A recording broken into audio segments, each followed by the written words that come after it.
الرحمن الرحیم خلاصہ کی دانی اردو کا سبق نمبر 12 واجبات چل رہے تھے، کچھ خاص اور کچھ عام۔ خاص کا ذکر باقی کہہ رہے کہ وعلی الامام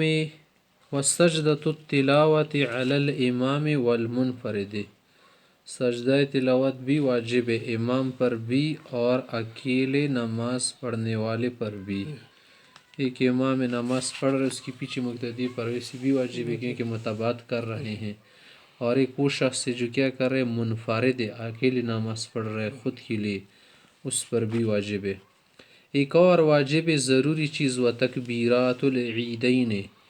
عیدوں کی تکبیر ہے، زوائد تکبیروں کے نام سے مشہور ہے۔ و تکبیر رکوعہما، اور عید کی نمازوں کا جو رکوع ہے ان کے لیے جو تکبیر ہے یہ بھی واجب ہے۔ اور ایک وسجدۃ السہو علی الامام، امام پر بھی سجدہ سہو لازم ہوتا ہے جب کسی جگہ پر سہو ہو جائے، بھول جائے، کسی چیز کو چھوڑ لے یا زیادہ کر لے،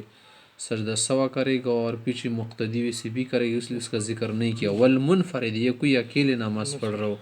مثلا دعائے قنوت چھوڑ دی، سجدہ سہو کرے گا۔ کبھی بترک الواجب،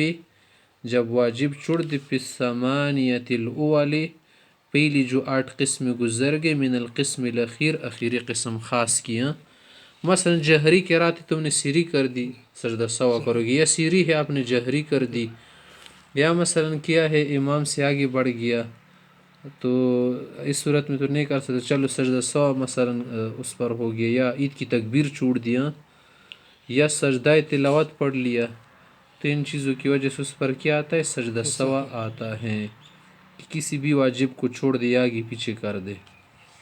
وفی جمیع الصور من القسم الاول، اور پہلی قسم جو عام چیزیں تھی نا،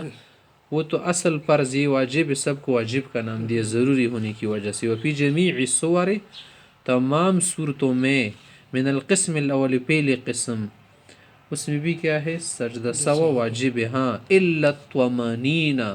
یہ الا الطمانیۃ بھی پڑھ سکتے، الا الطمانینہ یا طمانیۃ، کہ اطمینان کے ساتھ پڑھنا یہ واجب نہیں، فإنها واجبۃ للغیر، غیر کی وجہ سے واجب ہے، بذات خود اطمینان واجب نہیں ہے، بلکہ اس لیے واجب ہے کہ دوسری جو ارکان واجبات ہیں ان کو آپس میں کیا کر دے، ذرا ترتیب سے رکھے۔